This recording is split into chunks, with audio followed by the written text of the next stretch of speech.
for you. The fundamental process of knowing what information you need and gathering it is one of the keys to living the good life.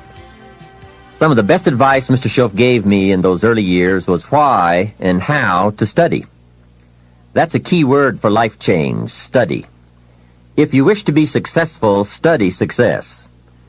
If you wish to be happy, study happiness. Happiness is not an accident. It is first a study and then a practice. If you wish to be wealthy, study wealth. Would you like to guess how many people make wealth a study? Right, very few. Surely, since wealth and happiness and success are all values to cultivate, you would naturally assume that most people would make a careful study of them.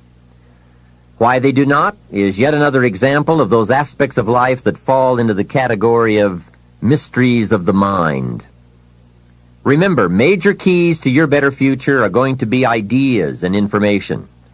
If we have any lack, it is not because we lack money or opportunity or resources. It is because we lack ideas that have taken form from information. Many years ago, I learned that some of the best advice ever given comes from the Bible. There's a phrase in that amazing book that says, "If you search, you will find." So that is the way to discover ideas and life-changing information. Search. In order to find, you must search. You must go to the seminars and to the training classes. You must listen to the cassette programs that can give you breakthrough ideas. You must go and engage in conversations with people of substance. You must go looking, go searching. Rarely does a good idea interrupt you. And as you make a diligent search, you will find just the ideas you need. Now, here is the next key word in the process of seeking information that can change your life, and that word is capture. When you find a good idea, capture it. Don't trust your memory. Capture everything. Write it down. Record it. This is one of the reasons why we have put this program on cassette tapes, to capture the ideas. As a serious student of wealth and happiness, I would encourage you to make use of a journal as a gathering place for all the ideas that come your way. I consider personal journals to be one of the 3 treasures a wise person will leave behind. Here are those 3 treasures. One is your photographs. Take a lot of pictures. Being able to capture the event in a fraction of a second is a phenomenon of the 20th century, and how easy it is to take phenomena for granted. I've gone to Taiwan to lecture 3 times in the last 3 years. On my last trip, there were about 1,000 people in attendance for a weekend seminar. Now, if there were 1,000 people in the room, guess how many cameras were also in the room? Right, 1,000. Everyone brings a camera to capture all the events and the people, new friends, new experiences. I spend a big part of my time having my picture taken with everyone. Have you ever looked at the pictures a couple of generations back? Unfortunately, there are only a handful. But wouldn't it be great if there were hundreds of pictures to tell the whole story? So make sure you leave behind your whole story in your treasure of pictures. The next treasure to leave behind is your library. All the books you have chosen. Books well read, well underlined, with notes and observations and reflections you have written in the margins. The books that have helped shape your philosophy and the values of your life. That is a treasure, your library. And your listening library, too. All these terrific cassettes. They are a treasure. The third treasure to leave behind is perhaps the most important. And that is your journals, containing all the ideas you have captured in your lifetime. Business ideas, social ideas, culture ideas, investment ideas, lifestyle ideas. Can you imagine the value these journals would have? They will certainly be more valuable to leave behind to your children than your couch. So, get serious about your search for information and ideas, and about leaving that information behind for future generations. Here is the next key word for expanding your life for the better. That word is review. Go back over all your life experiences. Learn a skill called reflection. Pondering life's events with the intent of learning. That is so important. I call it running the tapes again. The events of your life are some of the best sources of information. Don't merely go through your days, get from your days. Be aware of what's going on around you so that you will drive the grooves in the record of that day deep into your consciousness. Here are some good times to reflect. First, at the end of the day, take a few minutes and go back over your day. Where you went and what you did and what you said, what worked and what didn't. What do you want to do again? What do you want to correct? The colors, the sights, the sounds, the conversations, the experiences. You see, experience can become commodity, currency, coin, an incredible source of value, but only if you take time to reflect on the experience and turn it into something of value. As we mentioned in our first fundamental, it's not what happens that makes the difference in how your life works out, but rather what you do about what happens. And part of doing something about what happens is this process of reflection, studying an event in order to glean valuable information from it. Another time to reflect is at the end of the week. Take a few hours. Take a half a day at the end of the month. Take a weekend at the end of the year. Reason? To make the past more valuable. Sophisticated people have learned how to gather up the past and invest it in the future. When my father was about to celebrate his 76th birthday, I said to him, "Father, can you imagine what it's going to be like to gather up the last 75 years and invest them in your 76th? That's how life can become productive and exciting. Not just living one more year, but gathering up the years and investing them in the next one." By reflecting, you can gather up all the conversations you have ever had and invest all that you have learned and all that you have felt in the next conversation. Gather all your experiences and invest all that you have learned and felt in your next experience. And the more value, the more substance, the more information, the more wisdom you can gather from all of your yesterdays, the more exciting your future becomes. Probably all of us already know all that we need to know in order to make our lives turn out the way we want, except for one thing: how to gather what we've learned in order to invest it in what we want to become. So start a new discipline that can lead to wealth and happiness. Find out how things work. Never let it be said you didn't find out. Now let me give you a qualifying phrase. You may not be able to do all you find out, but make sure you find out all you can do. You don't want to wind up at the end of your life and find out that you lived only 1/10 of it, and the other 9/10 went down the drain. Not for lack of opportunity, but for lack of information.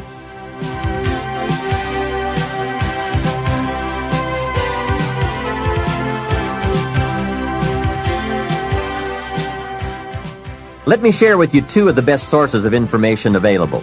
First, as we have mentioned, learn from your own experiences. Become a good student of your own life. It's the information you are most familiar with and feel the strongest about. So make your own life one of your most important studies.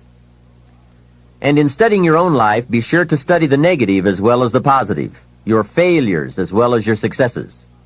Our so-called failures serve us well when they teach us valuable information.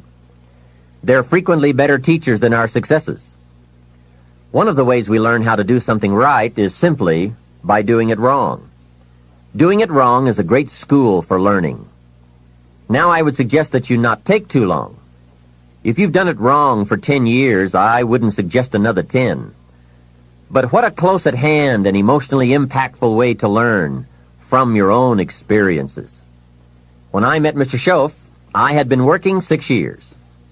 I started when I was 19, and when I met him, I was 25. He said to me, "Mr. Rohn, you have been working now for 6 years. How are you doing?" I said, "Not very well." He said, "Then I suggest you not do that anymore." 6 years is long enough to operate the wrong plan. Next he asked, "How much money have you saved in the last 6 years?" I said, "Not any." He said, "Who sold you on that plan 6 years ago?" What a fantastic question. Where did I get my present plan that wasn't working well? Hey, everyone has bought someone's plan. The question is, whose? Whose plan have you bought? Now, those initial confrontations as you come to grips with your own past experiences may be a little painful at first, especially if you have made as many errors as I did. But think of the progress you can make when you have finally confronted those errors by becoming a better student of your own life. Now, the next way to learn is from other people's experiences. And remember, you can learn from other people whether they have done it right or wrong. You can learn from negative as well as positive. The Bible is such a great book because it is a collection of human stories on both sides of the ledger. One list of human stories is called examples. Do what these people did. And the other list of human stories is called warnings. Don't do what these clods did. What a wealth of information. What to do and what not to do. I think it also means, however, that if your story ever gets in somebody's book, make sure they use it as an example, not a warning. There are 3 ways to learn from other people. The first is to listen to the cassettes and read the books by and about people who've accomplished great things. All the successful people I know and work with around the world are good readers. They just read. They are so curious that they are driven to read because they just have to know. It is one of the things they all have in common. Here's a good phrase: all leaders are readers. And they use cassette programs too, especially while they're in the car or during other times when they can't read. Cassettes can help all of us easily pick up new ideas and new skills. Did you know there are cassettes and books on how to be stronger, more decisive, a better speaker, a more effective leader, have a better effect on other people, become more loving, develop personality, get rich, develop influence, become sophisticated, and people don't use them? How would you explain that? Did you know that hundreds of successful people have written their stories in books and told how they did it on cassettes like this, and people don't want to listen? How would you explain that? The guy's busy, I guess. He says, well, yeah, if you worked where I work, by the time you struggle home, it's late.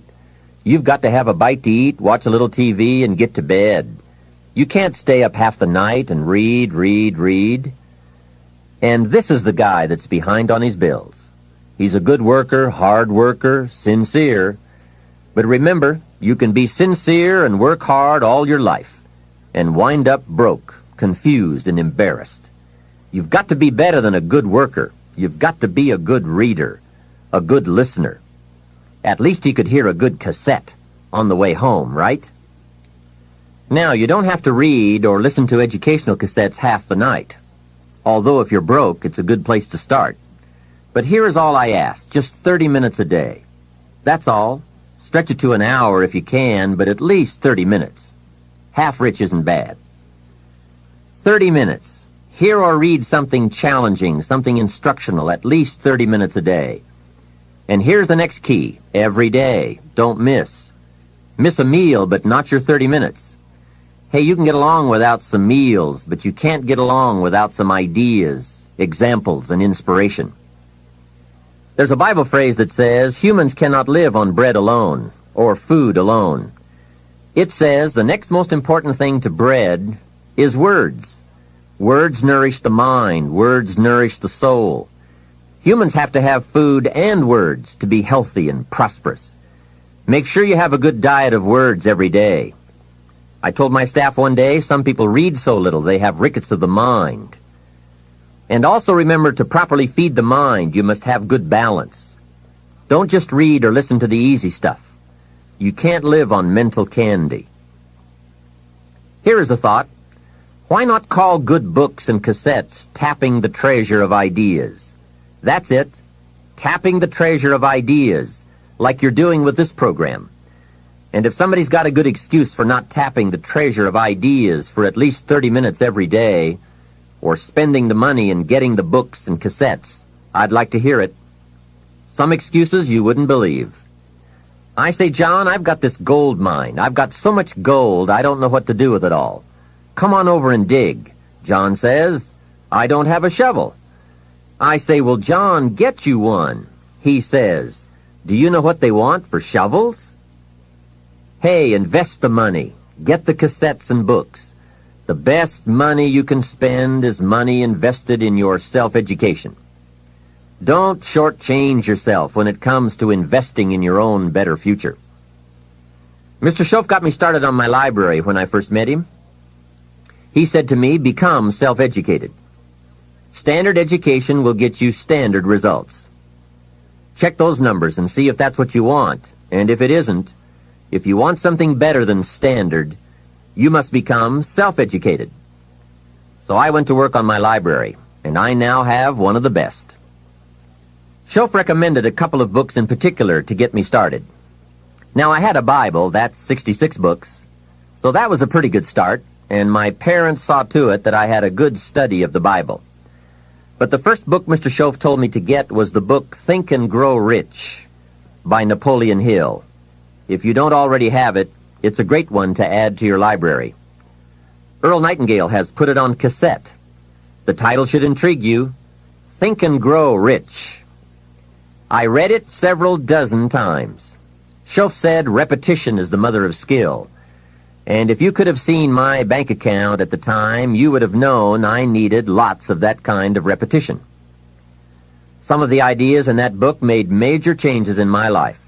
As I look back now, the book was worth thousands, and I bought it for pennies. I learned a very valuable lesson. There can be a great deal of difference between cost and value. Before I met Mr. Shoaff, I used to ask, how much does it cost? After I met him, however, I soon learned to ask, how much is it worth? I started basing my life on worth instead of cost, and everything changed. So that was one book he recommended, Think and Grow Rich.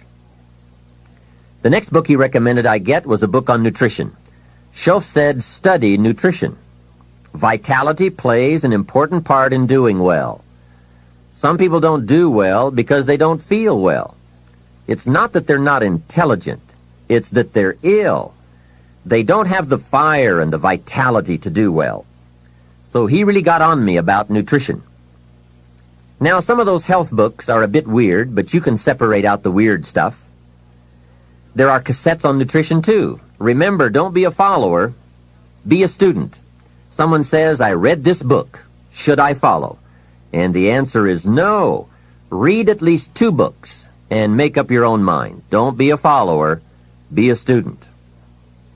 So take care of yourself. There's a Bible phrase that says, many times the spirit is willing, but the body's weak. So you have to work on both. You wake up in the morning and the mind says, let's go get 'em. And the body says, I can't even get out of bed. So work on your health. A person's library of books and cassettes reveals his or her most dominant desires. It's interesting to walk into someone's house and browse through the library. What does your library say about you? So read all the books. Now here's good news. You don't have to read them all at once. Try this, 2 books a week. In 10 years is 1,000 books. If you read 1,000 books in the next 10 years, do you think they would greatly influence all the dimensions of your life? The answer is, of course. Well, here's what's exciting. It's only 2 books a week. However, I would suggest if you haven't read 2 books a week for the last 10 years, you are about 1,000 books behind. Can you imagine the incredible disadvantage it will be 10 years from now to stride into the marketplace 1,000 books behind? For some confrontations, you won't be a match. And for some opportunities, your knowledge will be too lacking. For some values, your philosophy will be too shallow. Missing skills, missing knowledge, missing insights, missing values, missing lifestyle. It could happen if you don't read the books. Remember, the book you don't read won't help. You can't read too many books, but you can read too few. Now, the next way to learn from others is to listen. Become a great listener. Get around successful people and listen. Listen to what they say, and listen to how they say it. There is something to be said for style as well as content. And never has listening to successful people been easier or less costly than it is today. With cassettes like the one you're listening to now, You can own cassette programs by and about the most successful people in any field. And you can listen to their ideas while you do something else. While driving your car, exercising, getting dressed in the morning, anytime. Listen over and over again until their ideas become your ideas, their inspiration, your inspiration. A lot of the books you're anxious to read, such as Think and Grow Rich, have been condensed and narrated on cassette. Your cassette library of great authors and ideas can be the investment with the greatest return of all. Great cassettes will do more than teach you great ideas. They'll also remind you of the important things you already know but sometimes forget. They'll lift your spirit. They'll keep your mind on what's important, on your goal and how you can achieve it. And what a modest investment for the seeds of fortune. Ideas well written, well spoken, well received, well learned, and well invested can be your driving life force for wealth and happiness. Here's another way to succeed by listening. Choose a really successful person and take him or her out to dinner and listen. Ask questions and listen. If a man is poor, he can really help himself by taking a rich person out to dinner and listening. Spend $50, $60, $80, or $100. Go for the full 9 courses. Start with the hors d'oeuvres. Ask questions. The salad takes 15 minutes. Keep the conversation going. The biggest steak in town takes 45 minutes. Keep it rolling. Ask more questions. Pour on the dessert. Stretch the meal about 2 hours. See, if you get someone successful to eat and talk for 2 hours, he or she may drop ideas in your lap that could change your life. Multiply your income by 2, by 3, by 5. But you're right. Poor people don't usually take rich people out to dinner. That's the problem. The man says if he's rich, let him buy his own dinner. I'm not coming up with any money. And besides, if you worked where I work, by the time you struggle home, it's late. You've got to have a bite to eat, watch a little TV, and get to bed. You can't spend all that time trying to find a rich man to feed. And this man's behind on his installment payments. Behind. He's a good worker, hard worker, sincere.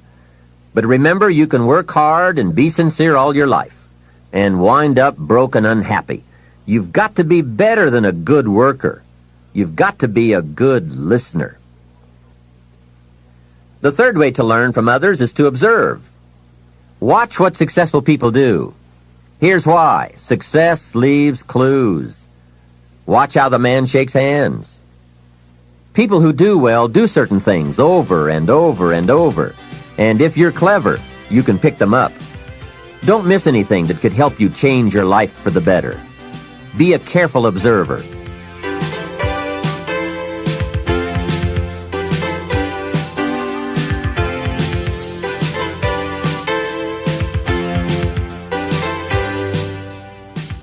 We have covered a lot of ideas in this part, but what a major fundamental to wealth and happiness. The consistent, disciplined, purposeful, constant search for knowledge.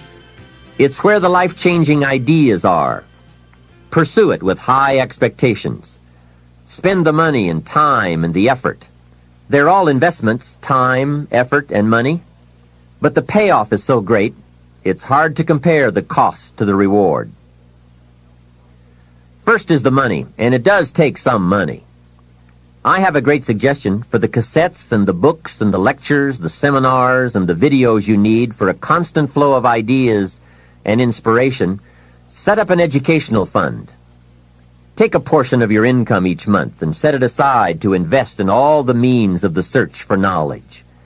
Remember, the best money spent is the money spent to cultivate the genius of your own mind and spirit. Make sure you don't spend more for accommodation than you do for education.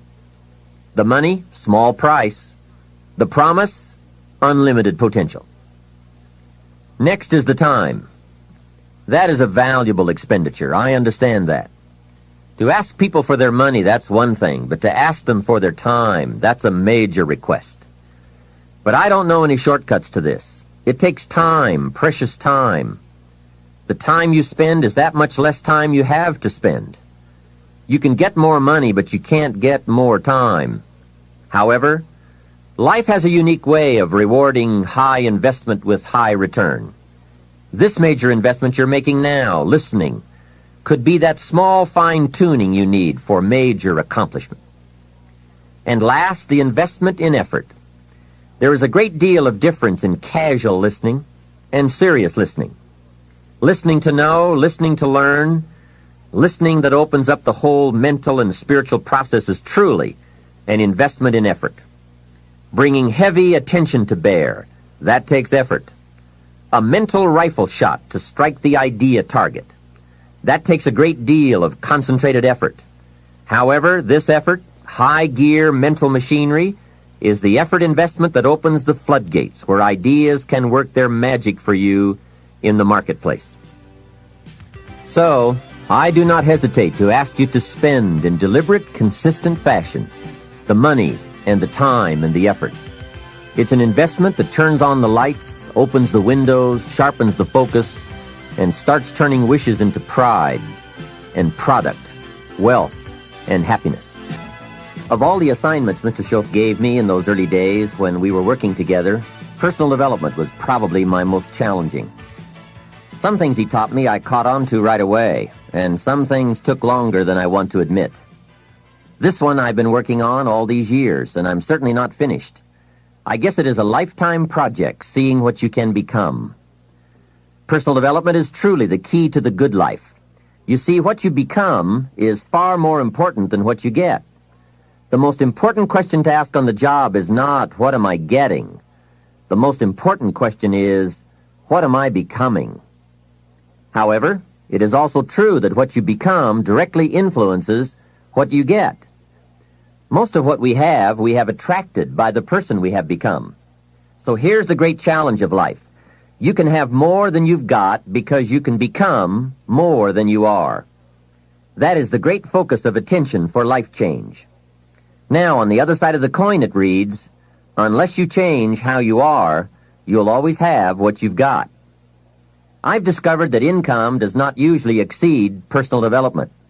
Sometimes income takes a lucky jump, but unless you keep growing out where it is, it will usually come back where you are. If someone hands you $1 million, best you become a millionaire quickly, so you can keep the money. Life has strange ways. A very rich man once said, if you took all the money in the world and divided it equally among everybody, it would soon all be back in the same pockets. I guess it is hard to keep what you haven't attracted by your own personal development. Personal development, how important. Remember, the major key to your better future is you. That's a sentence with a lot of value. I suggest you put it up somewhere for a while where you can see it every day, just to remind you as you put your day together. I call it the silent seminar. The major key to your better future is you. For a share of my life, I didn't understand the importance of that phrase. Among a lot of things I didn't understand back in those early days. Back then, some things used to puzzle me. I used to wonder why two people could work for the same company and one make twice as much money. Why would one person be paid $2,000 a month and the other person $4,000 if it was the same company, same product, same service, same training, same weather, same traffic? Maybe they were the same age and went to the same school. Wouldn't that be a puzzle? Why would one person do twice as well? Speaking economically, I know there are many ways to do well, but in this narrow area called compensation, what is the difference? What is the difference between $2,000 and $4,000 a month? And I don't mean $2,000. I could figure that out. Well, back then I tried to figure it out best I could. I thought time makes some of the difference. Some people do better because they have more time. I used to say, Harold ought to do well. He's got a lot of time. If I had all of Harold's time, I could do well. Now, that's got to be dumb, right? You can't get someone else's time. A man once said to me, if I had some extra time, I could make some extra money. I said, then you have to forget it. There isn't any more time. Where would you find any? Hey, when the clock strikes 12 midnight, that's about it. It's over. There isn't any more time. If you insist on finding more than 24 hours a day, they will come and take you away. So if we can't get more time, what could we get that would make the difference in economic results? And the answer is value. Value makes the difference. You can't get more time, but you can become more valuable. So value makes a major difference in how much money you earn. Now, here's a primary lesson in economics. We get paid for value. Bringing value to the marketplace is how we get paid. Whether you work on a job or whether you bring goods and services, we get paid for the value. Now, I know it takes time to bring value to the marketplace, but you don't get paid for the time. You get paid for the value. Mistakenly, the man says, I'm getting $20 an hour. And the correction is, no, not for the hour. If that was true, you could just stay home and have them send you your money. No, you don't get paid for an hour. You get paid for the value you put in an hour. An hour is simply a convenient way to measure the value. So one of the important questions to ask is it possible to become twice as valuable and make twice as much money in the same time? Could you become 3 times as valuable and make 3 times as much money in the same time? And the answer is, of course. Yes, you can become more valuable if, and it's always if, right? Life is known as the big if. Harry Truman once said, life is iffy. How true. And here's the big if we are going to consider. It's possible to earn 2 or 3 or more times as much money in the same amount of time if you go to work primarily on yourself. And that's what we're considering in this session, learning to work primarily on ourselves. Mr. Shoaff put it to me this way when I first met him. He said, Mr. Rohn, if you wish to be wealthy and happy, learn this lesson well. He said, learn to work harder on yourself than you do on your job. When he said that, I suddenly understood why I was broke. I was a hard worker on my job. If anyone would have asked me at age 25, Mr. Rohn, are you a hard worker? I would have said, yes, I'm a hard worker. Check my record. And that was true. I was a hard worker. But see, that was my problem. I was working hard on my job, but I wasn't working hard on myself. And that was the main reason for my lack of progress. See, it's easy to get faked out. The man says, I've got 10 years of experience. I don't know why I'm not doing better. What he doesn't understand is that he probably has 1 year of experience repeated 10 times. He grew pretty well that first year, and then he just did that first year 9 more times. He didn't keep growing. Some people look for more money, but they look for it in the wrong direction. The man says, I need more money. I'm going to go to work on my boss. Hey, I found out bosses are notorious. They don't play fast and loose with the company till. I've never seen a boss get excited and triple somebody's wages. They don't behave in such an irrational manner. So that's not it. Some people say, I'll strike for more. Well, the problem with that is, once you start, you'll always have to strike. And I'll tell you what you get by demand. Little bitty pieces. Barely enough. And now inflation beats that approach, right? Inflation will usually equal or exceed a small wage increase, especially after taxes. Forget the little increases that just let you get by. Hey, you can get by with a crust of bread and a pair of shoes. But in this program, we are talking big success, not just getting by. The guy in sales says, I know what I'll do. I'll get me some of those sales books that teach the tricky sales. I'll put it on my prospects, dazzle them with my sales footwork, grab their money before they know what's happened.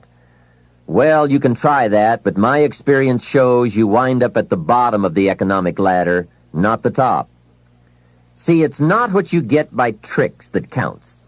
It's not what you get by demand. It's what you get by performance that counts. And I found this out. Performance comes from inside, not outside. For the first part of my life, I was looking for the answers outside before I finally discovered they were inside. Success is not something you pursue. Success is something you develop. People are often asking me, how do you develop an above-average income? And the answer is, become an above-average person.